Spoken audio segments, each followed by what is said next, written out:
Cinema hit అవ్వాలంటే content కరెక్ట్గా ఉండాలి కానీ స్టార్స్ బడ్జెట్లు కాదు అని నమ్మే film producer Rammohan. Golconda high school, ఉయ్యాల జంపాల సినిమాలతో టేస్ట్ఫుల్ ప్రొడ్యూసర్గా, సోగ్గాడే చిన్ననాయనతో ఆడియన్స్ పల్స్ తెలిసిన రచయితగా పేరు తెచ్చుకున్న రామ్మోహన్ పిట్టగోడ అనే మరో అచ్చ తెలుగు టైటిల్తో క్యూట్ ఫిల్మ్ తీశారు. స్క్రీన్ ప్లేలో పట్టున్న ప్రొడ్యూసర్ రామ్మోహన్ స్క్రీన్ ప్లే అందిస్తూ అనుదీప్ కేవీని డైరెక్టర్గా పరిచయం చేశారు.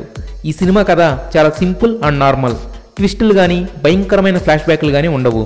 గోదావరి కనిలో ఓ నలుగురు ఫ్రెండ్స్ జాబ్లెస్గా ఉండి క్యాజువల్గా జీవితం గడిపేస్తుంటారు. అయితే అందరూ చీప్గా చూడడంతో ఎలాగైనా డిస్ట్రిక్ట్ పేపర్లో ఫొటోస్ వేయించుకోవాలని ప్లాన్స్ వేస్తుంటారు. ఈలోగా ఆ నలుగురి కుర్రాళ్ళలో ఒకడైన విశ్వదేవ్ కొత్తగా ఆ ఊరు వచ్చిన దివ్యతో లవ్లో పడతాడు. దాంతో ఆ పిట్టగోడపై కూర్చుని సరదాగా కాలం గడిపేస్తున్న వాళ్ళ లైఫ్లో అలజడి మొదలవుతుంది. కారణం దివ్య ఫ్లాష్ బ్యాక్. ఇంతకీ ఆమె ఎవరు? ఆమెకి వీళ్ళ కథకి సంబంధం ఏంటి? చివరికి పేపర్లో ఫొటోస్ వేయించుకోవాలనుకున్న ఆ కుర్రాలు ఏం నెరవేరిందా లేదా అనేది సినిమా చూసి తెలుసుకోవాలి. ఈ సినిమాని చాలా సింపుల్గా, నీట్గా తెరకెక్కించారు. గోదావరి కని అనే బ్యాక్డ్రాపే కొత్తగా అనిపిస్తుంది. ఇక సీన్స్ అన్నీ చాలా రియలిస్టిక్గా తీర్చిదిద్దారు రామ్మోహన్.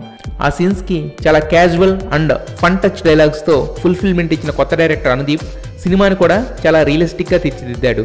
ఇక లీడ్ క్యాస్ట్ నలుగురి యాక్టింగ్ బాగుంది. విశ్వదేవ్ లుక్స్ పరంగా కూడా బాగున్నాడు. సింపుల్ లవ్ స్టోరీస్కి పర్ఫెక్ట్గా యాప్ట్ అవుతాడు. ఈ సినిమాలో తెలిసిన ఒకే ఒక్క నోన్ ఫేస్ పునర్నవి భూపాలం. ఉయ్యాల జంపాల సినిమాతో హిట్ కొట్టిన పునర్నవికి మళ్ళీ ఇప్పటి వరకు ఛాన్స్ రాలేదు. ఈ సినిమాలో కూడా లిమిటెడ్ వర్షన్ క్యారెక్టర్ ఇచ్చారు.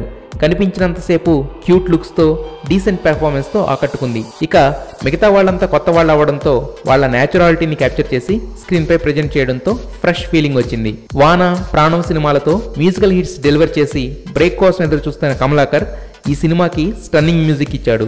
సినిమాలో ఫీల్ని ఎలివేట్ చేస్తూ సాంగ్స్ అన్ని సిచ్యువేషన్స్ పరంగా బాగుంటే సినిమాలో ఫీల్ని ఎలివేట్ చేస్తూ బ్రీజీ ఆర్ఆర్ ఇచ్చి ఆకట్టుకున్నాడు. అయితే సినిమాలో అక్కడక్కడ మరీ న్యాచురాలిటీ ఎక్కువైపోవడం, కొన్ని లాగింగ్ ఎలిమెంట్స్ కనిపించడం వల్ల సినిమా కొద్దిగా స్లో అనిపిస్తుంది. సినిమాలో ఉన్న స్మైలింగ్ కామెడీ ఆకట్టుకుంటుంది. యూత్కి, ఏ సెంటర్ ఆడియన్స్కి ఎక్కువగా కనెక్ట్ అయ్యే ఛాన్స్ ఉంది. సన్షైన్ సినిమాస్ బ్యానర్లో వచ్చిన మిగతా సినిమాల ట్రెండ్లోనే ఉండే పిట్టగోడ ఫన్ పరంగా ఒక మెట్టు తగ్గినా కూడా ఓకే అనిపిస్తుంది.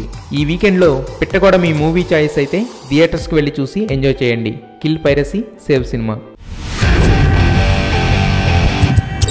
రైల్వే రాజ్ ఆడి ఓడిన ఆటవీడు.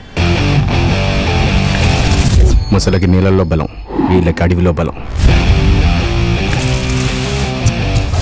ఏం రో లావు మాట్లాడుతున్నావు?